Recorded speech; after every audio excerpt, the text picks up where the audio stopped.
திருச்சிற்றம்பலம். சிவாலய தரிசன விதி. உரைநடை நூல். யாழ்ப்பாணத்து நல்லூர் ஸ்ரீ ஆறுமுக நாவலர் அவர்கள் செய்தது. சிவாலய தரிசன விதி எண் 1.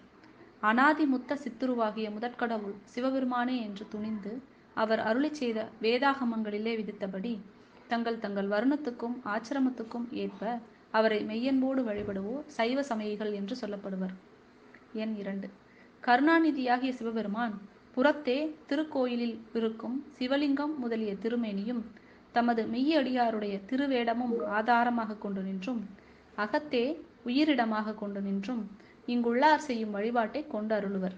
ஆதலால் அவரை வழிபடும் இடங்கள் இவைகளேயாம். எண் 3.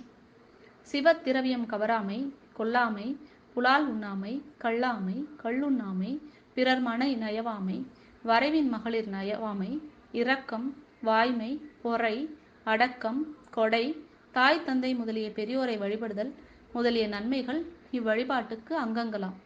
இவ்வழிபாடு அங்கியாம். ஆதலால் இந்நன்மைகள் இல்லாது செய்யும் வழிபாடு சிறிதும் பயன்படாதென்பது துணிவு. சிவாலய தரிசன விதி எண் 4. இவ்வழிபாடு செய்யும் சைவ சமயிகளாலே தரிக்கட்பாலனவாகிய சிவச்சின்னங்கள் விபூதியும் உருத்திராட்சமுமாம்.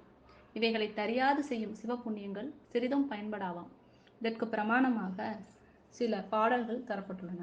சைவ சமய நெறி பொது என்ற வகையில் பாடல் எண் 162. பரமசிவன் அமலன் பத்தர்க்கு சின்னம் ஒரு உடலில் கண்டியும் நீரும். பாடல் எண் 131. பூணாமல் கண்டி சிவபூசை புரிவார் பலத்தை காணார் பூணாய் கண்டிகை. பாடல் எண் 132. பூண்பதற்கு கண்டியினை கூசியிடும் புள்ளியரை காண்பதற்கு கூசுமரன் கைத்து. மேலும் உருத்திராக்க விசிட்டம் என்னும் நூலில் உள்ள பாடல் எண் 99.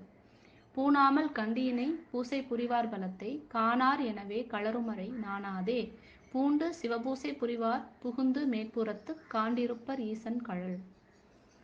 உபதேச காண்டம் உருத்திராட்சமான்மியம் என்ற நூலில் பாடல் எண் 198. மெய் அரும்பிய வேர்வையின் விரிபுனலாட்டின் மை அரும்பிய மழையினின் மக்கண் மெய் நெருக்கித் தெய்வ வெண் திருநீற்றணி சிதைதரும் சிதைந்தால் வெய்ய பூதவெங்கழுதரா வரக்கரான் மெலிவார்.